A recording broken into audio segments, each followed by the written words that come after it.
Tonight's shiur, Lilu Nishmat Avi Marido, Ber Meir Nuven Halevi, Mirati Rachel Bat Harav Michal. I also want to dedicate tonight's shiur to the health and well-being and the safe return of our hostages, because today marks 600 days that they have been in the Chevy, in captivity, and Hashem should bless them, and we should see them all home safely soon.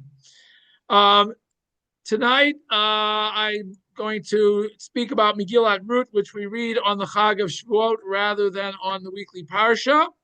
And we're going to focus on chapter 2 of the book of Ruth, of Rut. I always, it's a problem when you say it in English, root. It sounds like a tree, a root of a tree, but I guess it is. Root is very important as a root of the monarchy, the Davidic dynasty. And if we look at the end of the story, which we're not going to talk about tonight, but the end of the story basically tells us how David HaMelech is ultimately descended from the characters in our story. Interestingly enough, there are 7 or 8 characters in the whole story who are mentioned by name. And half of them appear most of them appear in the first parak and then disappear, but some of them keep on.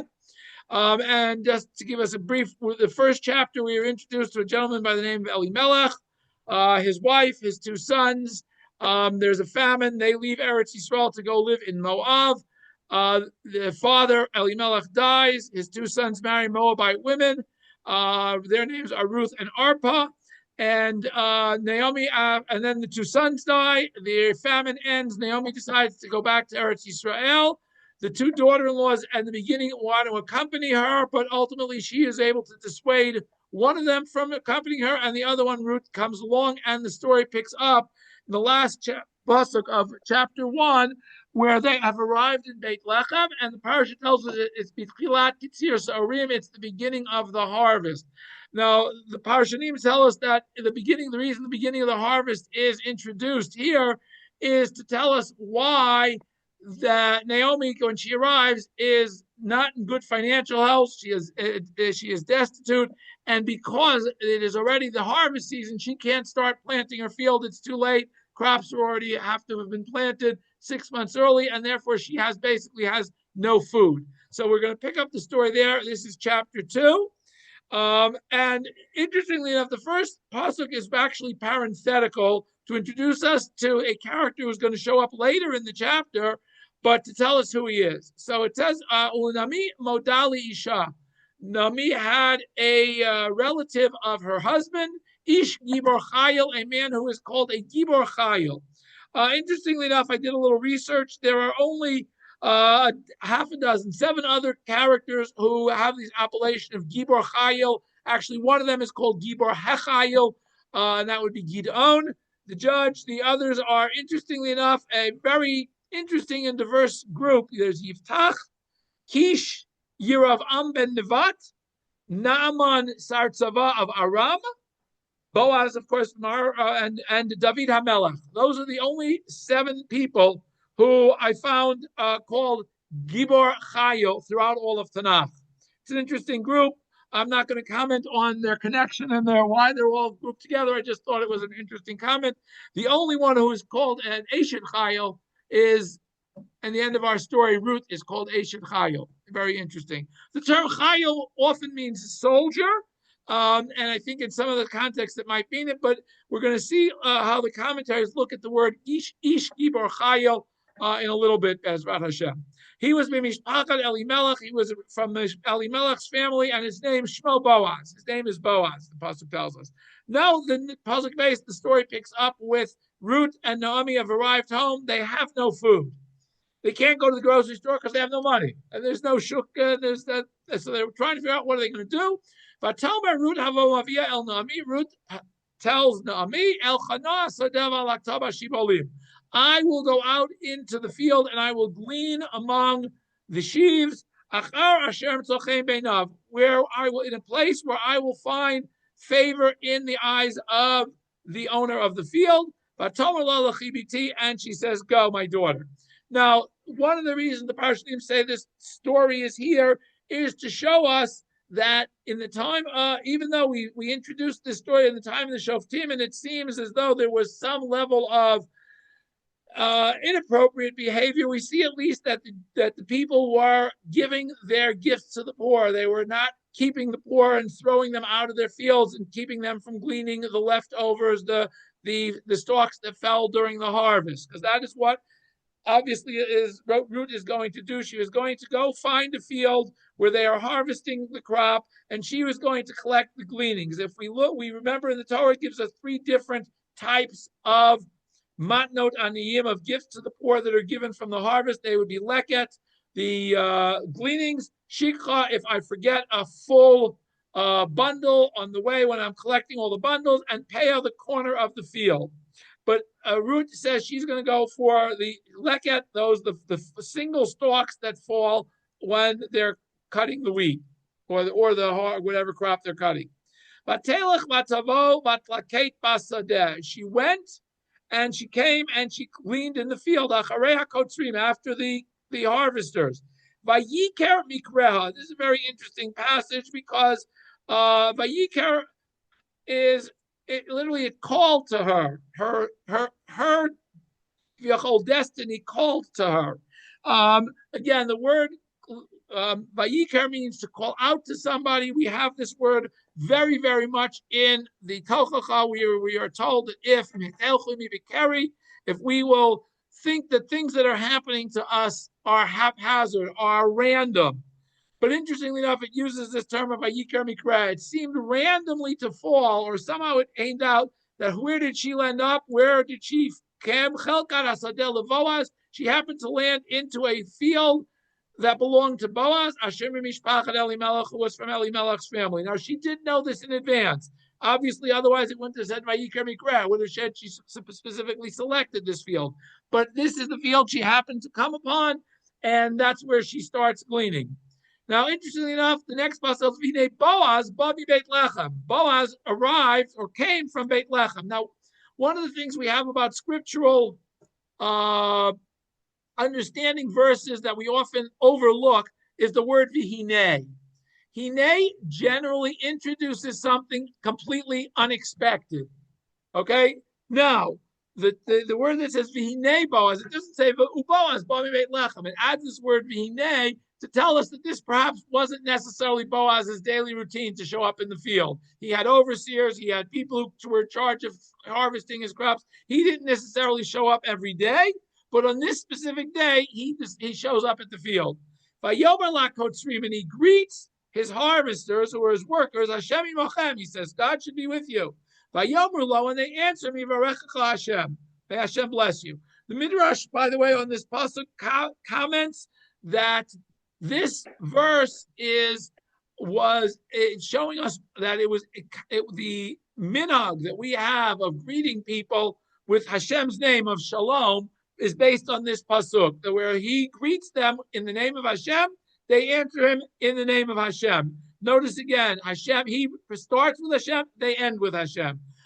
The Parshanim want to suggest that one of the reasons that Boaz wanted this innovation to happen, that people should start greeting people in the name of Hashem, is so that we realize when we're going about our daily activities that Hashem is with us and Hashem is taking cognizance of what we're doing. And perhaps the Parshanim want to suggest, we're going to see it later on as we go through, that this was to counteract the lawlessness and the lack of awareness of Hashem of his time. Boaz then says to his overseer, Hanitzav ala Kotrim, who is overseeing the harvesters, who is this young woman? Who does she belong to? Vayan, and obviously the answer to Nara Hanitzav ala Kotrim answers Boaz Vayomer, and he says, Nara Moaviyahi, she is a Moabite young woman, Hashava im Naomi, who returned with Naomi Mistei Moab from the fields of Moab. Obviously, he didn't recognize her. He didn't know who she was, and obviously the overseer had found out who she was. Vatomer, and she, now this is, by the way, it's Vatomer, isn't it? And she says this is the overseer continuing his report to Boaz. He's answered Boaz's question, but now he's offering and volunteering some more information. Vatomer, she said, Alaktana vasafti b'marim, I will glean and collect among the sheaves. After the cutters, Batavo, and she came Batamod, and she has been standing since the morning, since early in the morning, basically the crack of dawn. She's been here following the cutters and working. She hasn't even gone to the restroom area. She's been here all along, collecting very diligently, collecting whatever has fallen. Now, Vayomar Boaz al Rut. Boaz speaks to Ruth. Hello, Shamat Biti. I hope you have heard, my daughter. Al telchi lilkot b'sadacher. Please don't go and glean in any other field. V'gam lo tavurim mizeh. Don't pass over from my field. I'm very happy with your gleaning here. Stay here and glean. V'chotit vakin im na'arotai. And you can even stay with my women. Now, it seems from this pasuk that perhaps Boaz had some female workers, some male workers who were working in the field, and he suggests you should stay with the women if you need somebody to stay with. Your eyes should be watching as they cut the crop, and you can follow them. I have commanded all of my workers, the male workers, not to distract you and to disturb you. And even if you're thirsty, you can go to the place where we have all the different water things, and you can drink from where the young men have drawn water. Again, obviously there was the well or whatever the water source was far away from the field. It wasn't in the field, and they would send one of the workers or a group of the workers at different intervals to draw water so the workers wouldn't run out of, wouldn't get overheated or dehydrated. Clearly, Boaz obviously knew that was what the climate was. We all know what the climate is. If it's harvest time and you're out in the hot sun, you got to keep drinking. So obviously there was a local water supply that was not that had to be replenished periodically, and that's what Boaz is telling Ruth. You don't have to go all the way to where they're drawing the water. You can go and drink from the same water that the harvesters are drinking from. Batipol alpana, and she bowed down on her face. Batishtachu, and she bowed to the ground. Vatomer elav, and she responded to him, Adua matzati chei. Why have I found favor in your eyes that you recognize me? Anochi nachriya, I'm a foreigner. So again, she wants to know what's going on here. Why did he single her out and come and talk to her? He's this obviously this rather wealthy farm owner. Why did he take notice of this poor person gleaning in his field? Vayan Boaz vayomerla, but Boaz answered her and says to her, "Hugeid hugadli, I have been told, kol asher asid et chamotech, what you have done for your mother-in-law, acharei mot ishech, after your husband died. Vatazvi avich vimech, you left your parents' home. The Eretz Moladetech, and your land of your birthplace, Vatelchi, and you went El Am, to a nation Sherlo Yadat Smol Shilsham, who you didn't have any relationships with prior."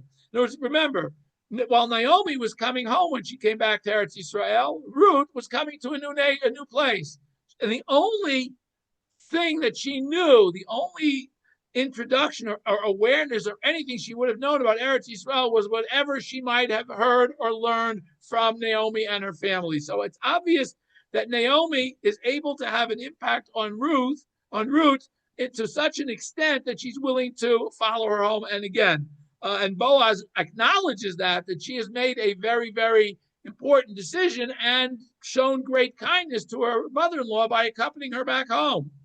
Yishalem Hashem Palech, may Hashem reward your work. Utimas Kurtech Shleimon, may your Maskurtech means your salary may be complete. May Hashem Elokei Yisrael, from Hashem, the God of Israel, Sherbas Nachsot Katach, under whose wings you have come to find shelter. Vatomer, and she said, Emtochein be'inecho Adoni, I let me find favor in your eyes, my master, Kini Chamtani, because you have comforted me. You have spoken to the heart of your handmaiden. And I don't even rank and merit to be like one of your maidens, one of your workers. So that's the end of that conversation. Later on, it says, Boaz then says to her, when he was coming to sit and eat, I guess it was lunchtime. Go Shial, or maybe it was Aruch Hadesser time, I don't know. Go Shihalom v'achal min alechem. Come here and eat from the bread. V'taval pitech machometz, and you can even dip your bread in vinegar, because that's, I guess, what they were eating, whatever they were eating. He says, come, share our meal, basically, is what he says to her. Vateshev mitzada kotzrim, and she sat at the side of the harvesters, vayitzbatloch kali, and he stretched forth to her some parched grain, some grain. Batochal, she ate, batisba, and she was full, batotar, and she had left over. So she not only did did Boaz give her enough meal, enough to satisfy her, but he gave her enough food that she had leftovers.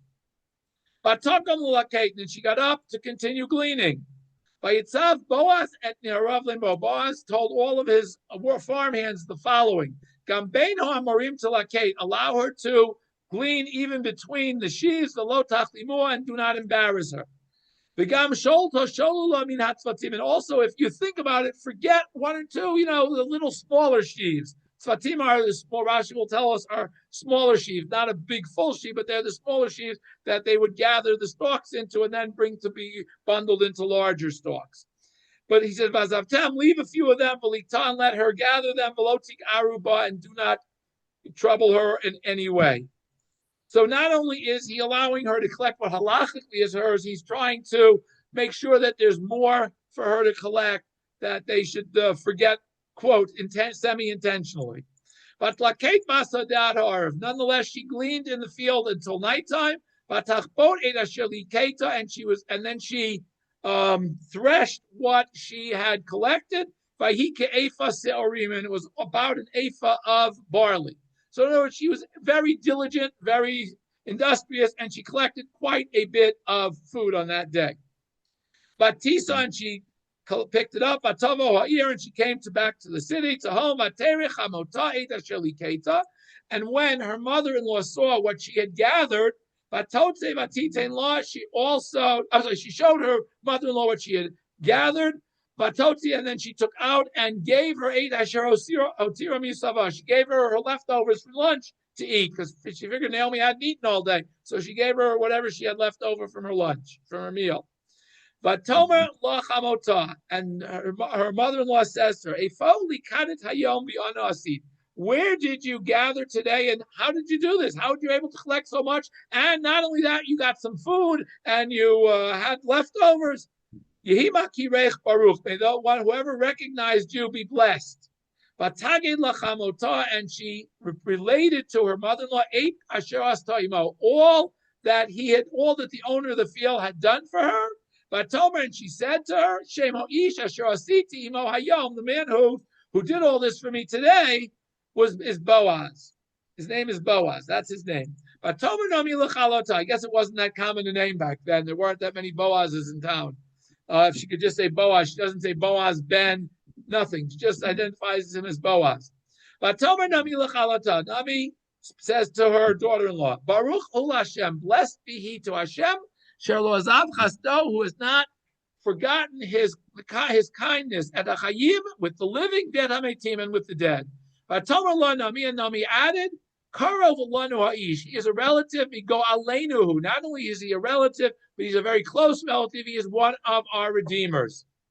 But Tomer Rut HaMoaviyah, and Ruth says to Nami, Gam ki amar elai. He also said to me, Im ha'ne'arim asher li tidbakin. With the young men who are with me, you should stay.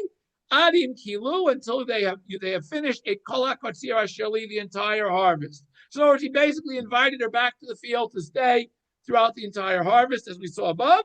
But Tomer Nami El Rut Kalata, Nami answered, Tov biti, it's very good, my daughter, that you will go out with his female harvesters. Velo yifku bach b'sadei, and they won't bother you. But if you go into another field, you won't be bothered by perhaps an owner who is not as kindly disposed to those who are gleaning in his field.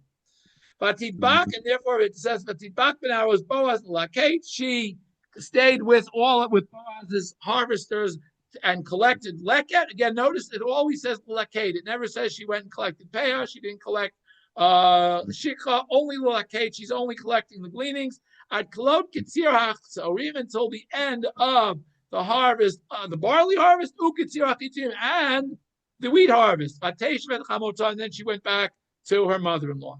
So that's chapter 2. And then chapter 3 and 4 continue the story and ultimately how Boaz and Ruth get married and father a child who becomes the ancestor of David HaMelech. But I wanted to focus on this chapter. We're going to first go through very quickly Rashi, and then we're going to spend most of the time on the Malbim's approach to this whole chapter and what is it here, why all this detail other than it looks nice and it's a nice story. So firstly, Rashi says that the word modah, a relative, is karov, is translated as a relative. And then he tells us who this was, quoting the Midrash. Ben Achiv, Boaz was the nephew Shel Elimelech. He was Elimelech's nephew. Amru Rabotenu, Chazal tell us, Elimelech, who we started the story with, Salmon, the father of Boaz, Ploni Almoni, who is the Redeemer, who shows up later, Hagoel, Va'avina Ami, and Naomi's father. Naomi and Elimelech were related before they got married. Naomi was a niece to Elimelech. Kulam b'nei Nachshon ben Aminadav hayu. All these four people, Elimelech, Salmon, Boaz's father, Ploni Almoni, the other Redeemer, and Naomi's father were four brothers, the sons of Nachshon, the son of Aminadav. However, why is that important? Even though they were descended from Nachshon ben Aminadav, the head of the tribe of Yehuda, when they left Eretz Yisrael to go live in Moab, to Chutz La'aretz, the merit of Nachshon ben Aminadav did not save Elimelech from being punished and dying in Moab. And of course, didn't save Naomi from being reduced to poverty. So Ruth tells Naomi, I will go to the field. What does that mean? I'll find a field that belongs to one of the people in the city. I'm going to try to find a field where I don't think the owner is going to bother me if I go and glean. Okay.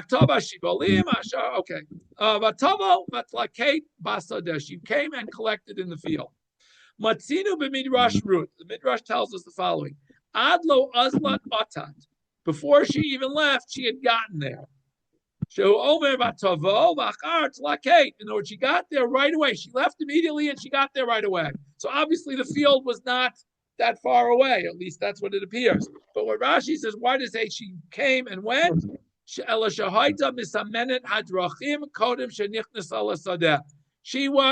to make sure. Remember, she's not familiar with the area. She's new to the area.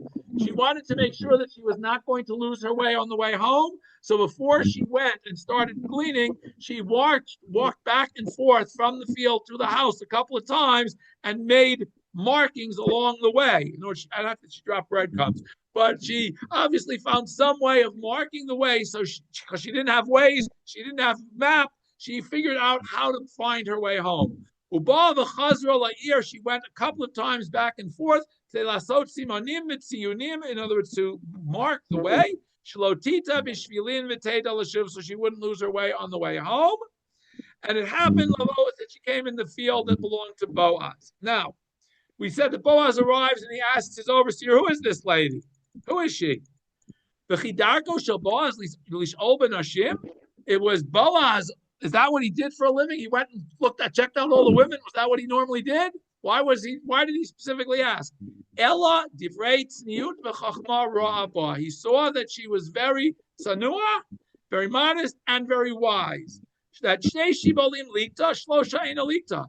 Obviously, that whoever taught her the laws of gleaning had taught her the laws well, because when two stalks dropped, she would collect them, and if three stalks dropped, she would not collect them, which is, by the way, the halacha, that if three stalks drop together, they still belong to the owner of the field, whereas if two stalks drop, they belong to the poor. Now, so that's how she saw she was wise. How did he see she was modest? She would collect while she was standing. She would bend over and pick up. Rather, and she would bend over in a very modest way, so she shouldn't be inappropriately positioned.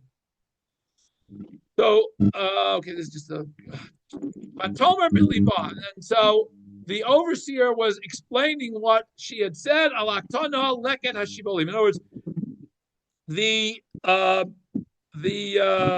this Rashi wants to say that Vatomer biliba, that this she said is something she thought. It's not that what the overseer perhaps is saying, but it's something that Rut, that the Torah pasuk is telling us about Rut, rather than part of the overseer's report to Boaz.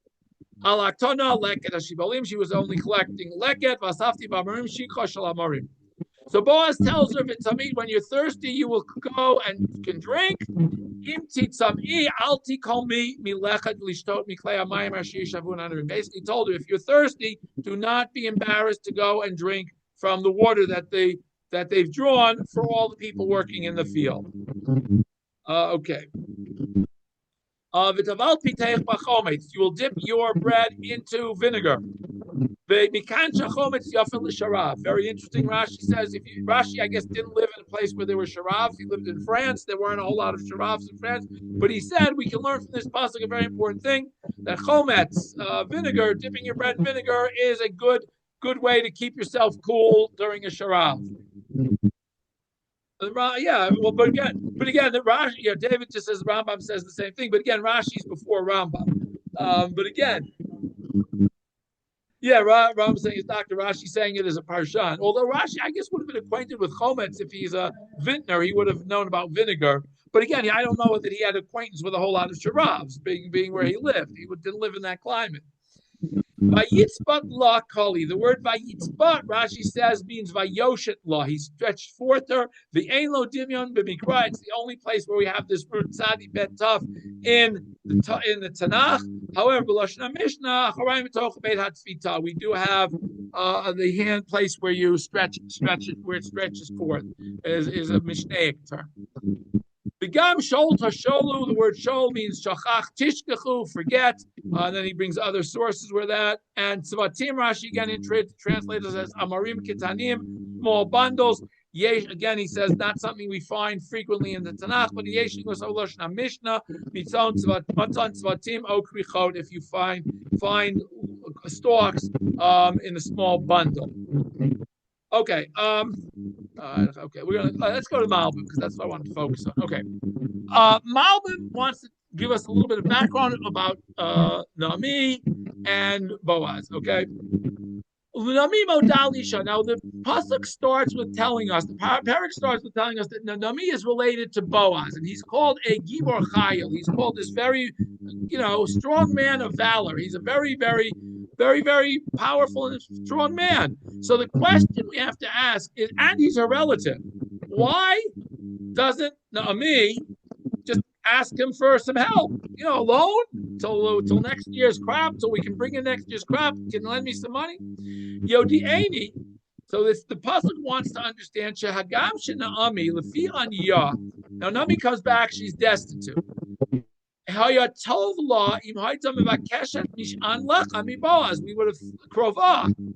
would have thought it would have been appropriate for her to go over to Boaz and ask him for a little bit of, either a handout or at least a loan or something, or some support, since he's a relative. Krovah shiur.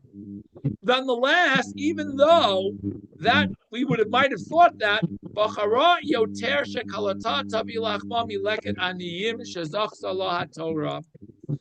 she chose that it would be better for them to collect that Rut should go out and collect their bread, in other words, their daily food, from the poor, the leket that was assigned to the poor by the Torah.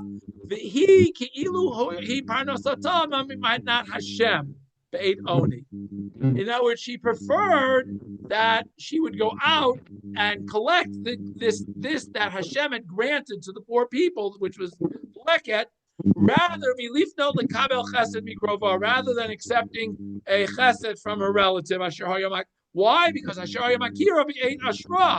because he recognized, he knew her from when she was still wealthy. It's not like Boaz was young when they left. She obviously knew them. Ubosha legalot lefanav machzora. She was embarrassed to reveal to Boaz how poor they were. Ubishagam, And also, since she also already had in the back of her mind that she was going to ask Boaz to redeem her field, because obviously the field had been sold already, and somebody had to redeem it. Now, even though he is the redeemer, he hadn't redeemed it yet. She was already figuring that, well, she was going to ask him to redeem it, so she didn't want to ask too many favors from one person, it appears. Therefore, Boaz, in order that we shouldn't say that's why she didn't, that she perhaps was afraid that he might say no. Therefore, the pasuk introduces Boaz before. That's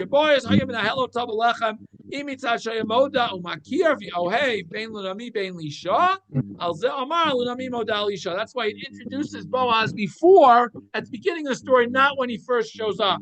We would have thought this pasuk would have been there when Boaz shows up rather than before the whole story. But it's there to tell us that Naomi did not want to approach Boaz, A, because perhaps she was embarrassed, or B, because she wanted to wait and ask him to redeem the field. Okay. The fact that it introduced him as a moda, as a well-known relative, as not only a well-known but a close relative, not some far distant relative. That's why it introduced him as moda, and that's what Mom says. Moda means a well-known and a close relative, not a distant relative. This I've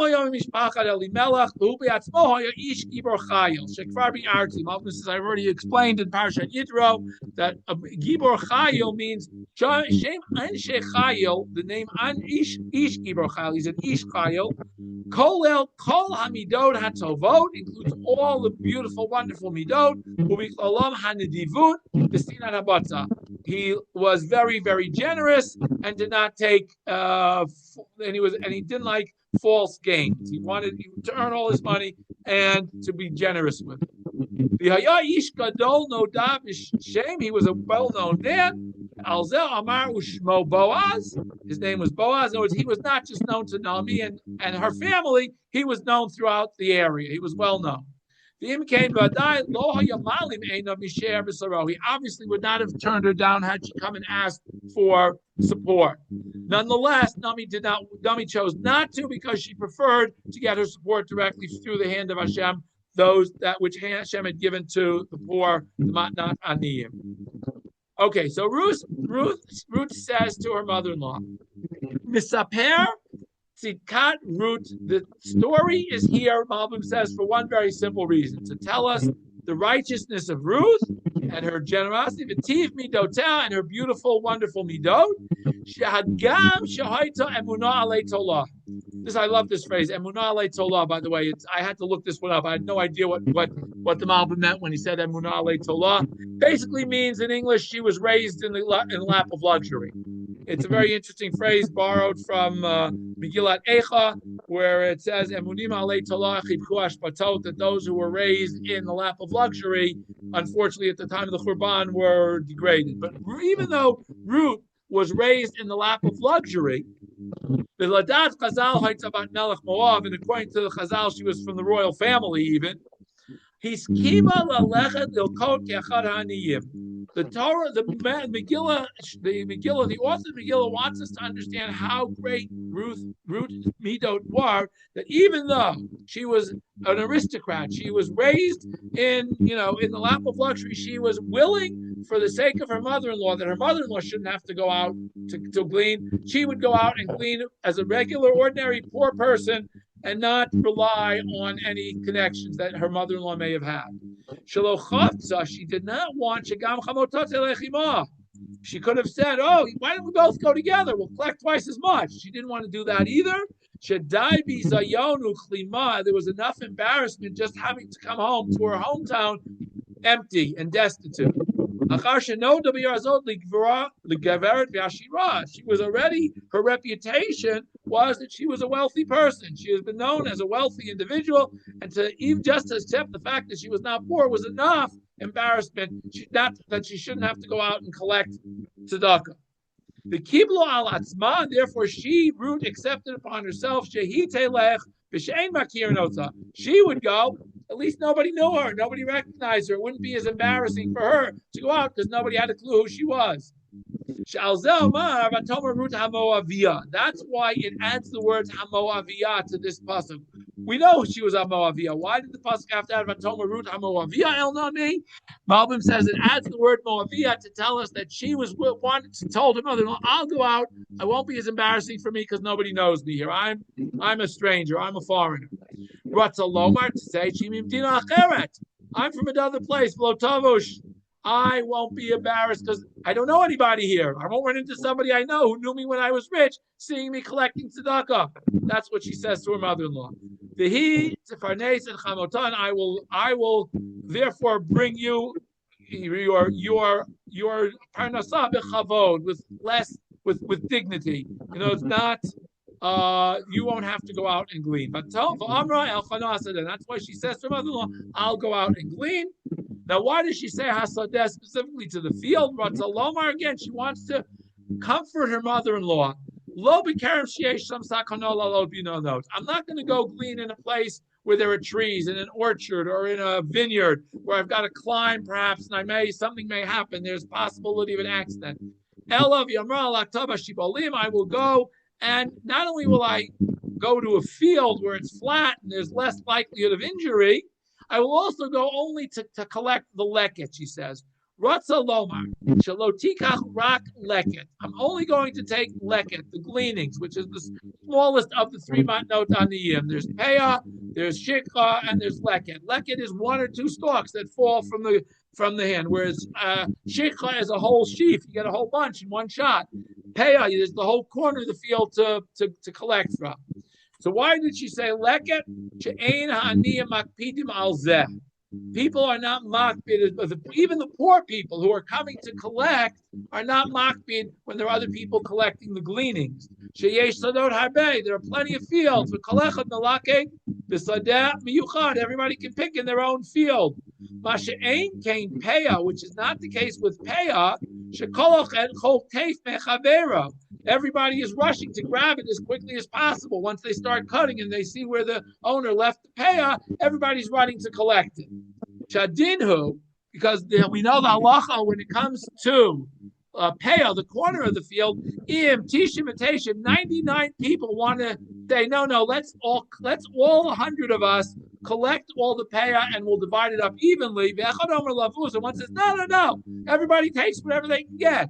Shomer l'mi, shomer lavuz. The halacha is, even though 99 out of 100 poor people say that they want to just divide it evenly, and one guy says, I'm going to take whatever I can, everybody takes whatever they can. The halacha is with him, because in reality, that's the way it's said, that whoever comes first come, first serve when it comes to peah. So therefore, she knew she might have to, wrestle with somebody to get the peah. She said, no, forget it. We know that there will be poor people who will be grabbing and pushing others aside and elbowing and rushing. And and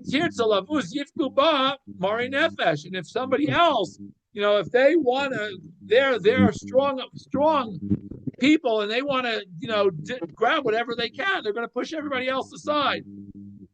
And even when it came to gleaning, she says, I'm going to first make sure that the owner of the field is okay with me collecting the gleanings.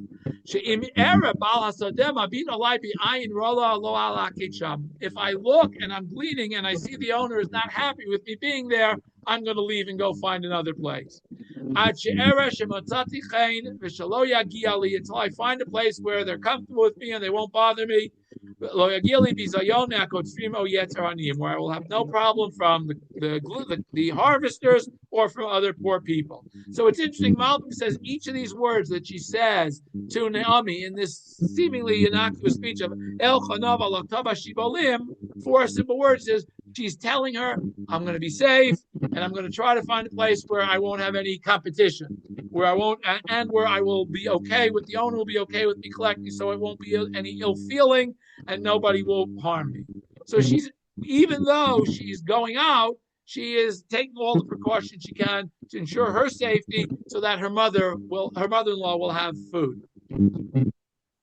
But Telech, okay, so again, She went, V'siper shelo holcha derech rav. The pasuk seems to imply that she went and she immediately got to a field. She didn't have to travel very far to get to this field.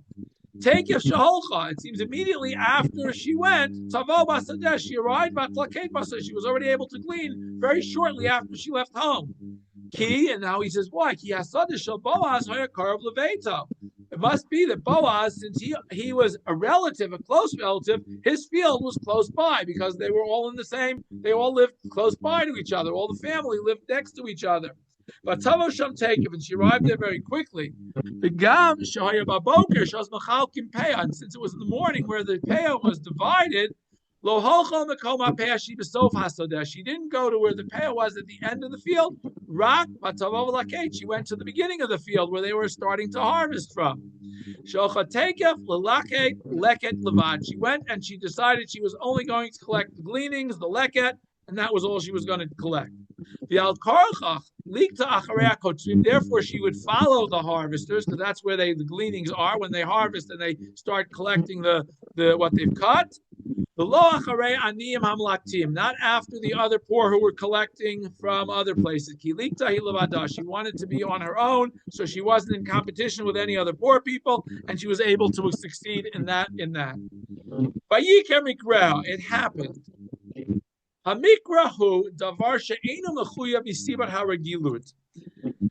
wants to say that mikra, when it says something happened, it's something that didn't necessarily have to happen in the ordinary course of events. By Yisapera Katuv, and the Torah tells, the Pasuk tells us, Shagam Shinirah Shema Shebatel Sodaz Dafka Himikre Gamur, even though it might appear that this was pure happenstance that she happened to end up in Boaz's field. In reality, it was something. It was something that Hashem caused to happen specifically to help her out because she needed help. This mikra was hashkachiyit. It was Hashem's providence. Hashem lotzi inyan kolel l'to'elet haklal sham t'laveh hashkacha el masim hamikriyim.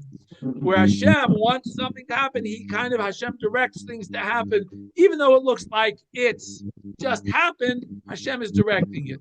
K'masha Kasuv, as we see, similarly, Eliezer, when he's looking for a wife for Yitzchak, uses the same word, Hakreino lefanai hayom, which is the same root of kara, caused to happen before me today. Sherotza bazeh. What did Eliezer say? He's saying, please, I don't want to wait till natural course of events somebody shows up. I'd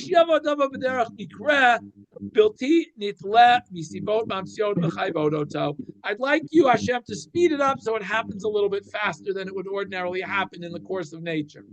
That's what Malbim says. Mikra means I'm asking Hashem to make something happen speedily, efficiently. So too here, it was what happened that Ruth ends up in Boaz's field is also Hashem's providence for her benefit. Hashem is mean.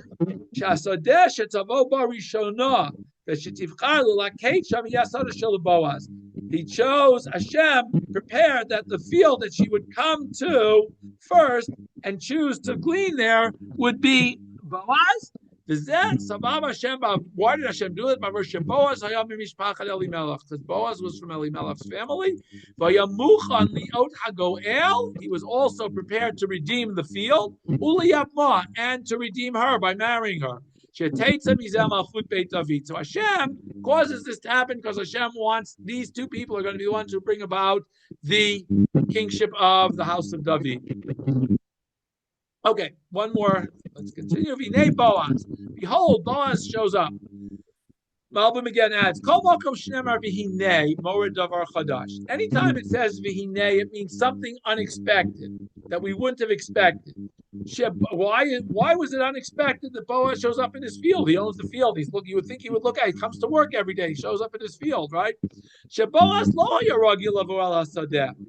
Boaz didn't normally show up at his field. V'hayaz gamzeh mikra chadash mashkochan Hashem. It was something Hashem caused to happen. Boaz bami Beit Lechem. That Boaz shows up from Beit Lechem in the field. And he said to the harvesters, Hashem is with you. Chazal said, Boaz ubeidino, Boaz and the court of his time, tiknu, they were the ones who established that when we greet people with the name of Hashem. And that's why we use Shalom Aleichem, because Shalom is one of the names of Hashem. Sanhedrin, and this was at the advice of the Sanhedrin. The Gemara in Bracha says, Boaz midati denafshi of it. Would Boaz do this on his own without asking the Sanhedrin? Because how can we mention Hashem? How can you say Hashem imachem and say Hashem's name in vain? As we see in the Midrash, the lo lemol Hashem korban. We shouldn't say the words of Hashem. We don't say Hashem's name just for the sake of saying Hashem's name. But however, why did they add this? When the Sanhedrin saw Gezel, that between them they treated Gezel's robbery as mishpat patetic. It was perfectly legitimate. The Gamel Shotem lo shamu, and they didn't even listen and pay attention to the judges. It was a lawless period of time. As the introduction of the book says, it was in days when the judges were judged. When Boaz is appointed as the judge, he established with the Betin, he established that we should greet other people with Hashem's name. Why? To establish within their heart that Hashem is looking down from Shemayim on what you're doing and on how you're faring. And the piece of our whole existence has to be joined with hashgacha of Hashem. Hashem is watching over us. Hashem shalom, till Hashem, who is called shalom, Hashem is joining the relationships that cause harmony between one man and another. And also to waken them up, Hashem that Hashem should be aware of Hashem always, every day. Hashem is aware. I should always have an awareness of Hashem. And certainly in dealing, even though they were dealing with their comrade, with their fellows. And seeking their peace and things that were good for them. By doing that, you're creating a harmonious society. And that's why it says Boaz Bami Beit Lechem. Boaz came specifically from Beit Lechem. That something was new. That they had established a new thing in Beit Lechem by sitting with the elders and discussing. That's what the V'hinei means. It was a new development that Boaz came from where the Sanhedrin was meeting in Beit Lechem, and they decided that they were going to introduce this new innovation of greeting people b'Shem Hashem. And he greeted them with the name of Hashem. And they also mentioned Hashem, that Hashem should bless you. Again, we see that by mentioning the name of Hashem, we are creating an awareness of Hashem, and we're creating a harmony. I'm going to have to stop here because time is up. But again, there are all sorts of interesting things. I'd love to be able to continue, but Hashem, maybe next year we'll pick up where we left off here. But there are lots of lessons through this book of Rut. It's interesting because the Midrash tells us that if you look through the book of Rut, we don't find any halachot, we don't find anything here except chesed. The midah of chesed is the lesson of the story, is that Hashem when we show kindness to others, Hashem shows kindness to us. And I think that's a key lesson that we learn. We see, as Malvin pointed out, Ruth is willing to go and take care of her mother-in-law so that she should be spared embarrassment, even though it may have been embarrassing for her, but it was less embarrassing for her than for her mother-in-law. And we see Boaz's kindness to Ruth in making sure that she is able to earn a living or collect her living in an honorable way rather than having to rely directly on somebody giving her a tzedakah, that she is at least going out and collecting the tzedakah. So that was much more honorable and much more meaningful to her and to her mother-in-law. And ultimately, as we see, the end of the story is that the two of them, Boaz and Ruth, through their chesed, both showing chesed, are the founders, or at least they continue on the foundation and build the dynasty of David that will ultimately lead us to Melech HaMashiach, and that we should be zochet to through our chesed, b'mheira v'meinu amen. Okay, I'd like to open up for questions and comments at this point. Anybody, any questions or comments? You didn't mention it in here, but when he goes to ask the other guy if he wants to get to redeem. No, that's chapter 4. Rita, that doesn't happen until chapter 4. I didn't get to that. This is only chapter 2 I spoke about. You're right. I read it, and there's a question I have. Is it true that he had to, if he redeemed the field, he had to also marry? In theory, a redeemer of a field redeemed a field. He was not responsible for marrying the person for whose field he was redeeming. As a matter of fact, generally, a field was redeemed while the person was still alive because the person became poor. This was a unique case where the Parshanim say that Ruth and Naomi, or Naomi, I guess it was her field, specifically because they wanted Ruth to get married and have a child to remember Machlon.